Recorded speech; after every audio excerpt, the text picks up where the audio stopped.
Hello friends, गायत्रीबेनना किचનમાં તમારું સ્વાગત છે। આજે આપણે દૂધીના ઢોકળા બનાવીએ છીએ। એના માટે મેં 2 ભાગનો રવો લીધો છે ઝીણો અને 1 ભાગનું બેસન લીધું છે। પછી એક નાની દૂધી છીણીને રાખી છે। પછી આ લસણ ને મરચાની પેસ્ટ છે કે જેમાં મેં 2 મરચા લીધા છે અને 8 થી 10 કરી લસણની લીધી છે। આ દહીં લીધું છે, 50 ગ્રામ દહીં લીધું છે। પછી આ ખાવાનો સોડા છે, આપણે જે ખાવાનો સોડા આપણે જે પાપડીમાં નાખીએ છીએ એ સ્વાદ પ્રમાણે મીઠું અને અજમો આવશે, એમાં હળદર આવશે।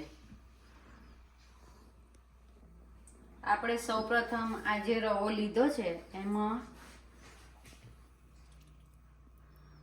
1 ચમચી તેલની લઈશું કે જેથી આપણા ઢોકળા પોચા વધારે થાય। હવે આ બંને લોટ મિક્સ કરી દીધા છે મેં, જે ઝીણો રવો લીધો છે તે અને બેસન।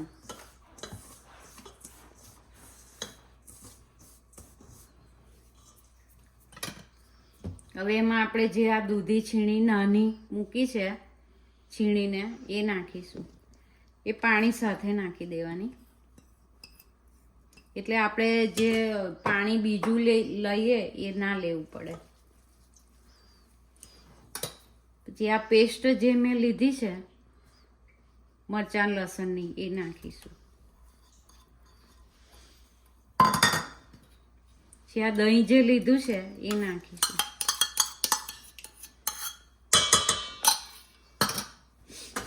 હવે અડધી ચમચી અજમાની નાખીશું અને અડધી ચમચી હળદર। એ સ્વાદ પ્રમાણે મીઠું।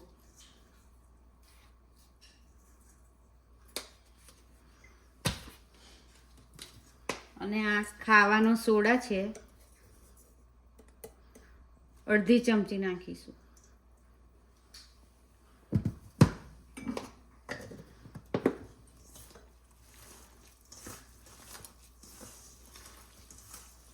હવે આપણે આ બધું મિક્સ કરીશું। આ આપણું મિક્સ હવે થઈ ગયું છે। હવે એને આપણે 30 મિનિટ ઢાંકીને રાખવાનું છે,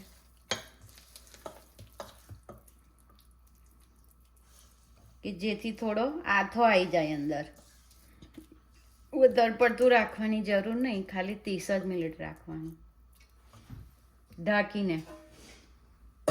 હવે આપણો લોટ પલળે અડધો કલાક થઈ ગયો છે। હવે આપણે ઢોકળાની થાળી મૂકીશું। એના માટે મેં એક આ થાળી લીધી છે, તેલ લગાવીને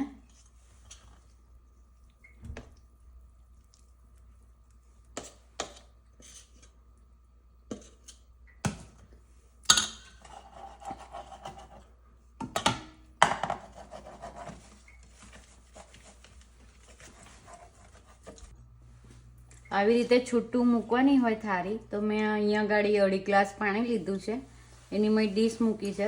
તમારી રીતે જે હોય કુકર એ રીતે કરવાનું। અને મેં ગેસ ફૂલ રાખ્યો છે।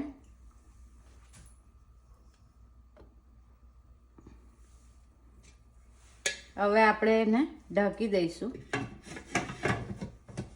30 મિનિટ માટે ઢાંક્યું છે। આપણો ટાઈમ થઈ ગયો છે, અડધો કલાક થઈ ગયો છે। આપણી ઢોકળાની થાળી રેડી થઈ ગઈ છે।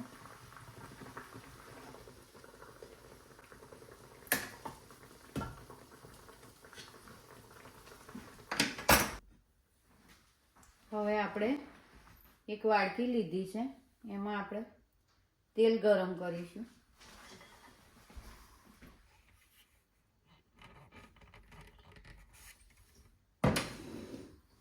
1 ચમચી તેલ ગરમ કર્યું છે।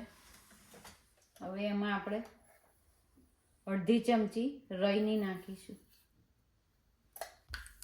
હવે આપણી રાઈ તતડી ગઈ છે।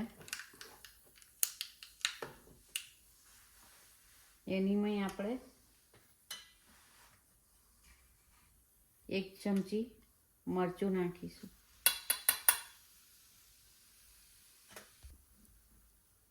એ આપણે આ જે ઢોકળાની થાળી છે એની પર રેડીશું.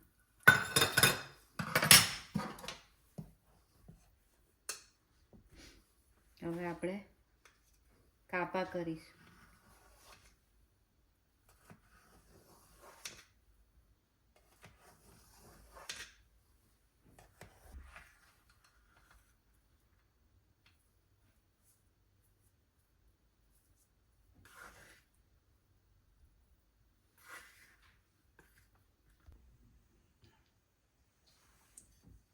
મેં આવી રીતે ઉપર વઘારેડીને આ કાપીને મૂક્યો છે ઢોકળો, પણ તમે બધો કાઢીને વઘાર બી કરી શકો છો. પાણીમાં વઘાર્યા હોય ને તો વઘારી શકો છો. હવે આપણા ઢોકળા તૈયાર થઈ ગયા છે, દૂધીના ઢોકળા. તમને મારી રેસીપી પસંદ આવી હોય તો મને લાઈક કરો, શેર કરો અને સબસ્ક્રાઈબર કરો અને બેલ આઇકન દબાવવાનું ભૂલતા નહીં. જય માતાજી, જય શ્રી કૃષ્ણ. Thank you.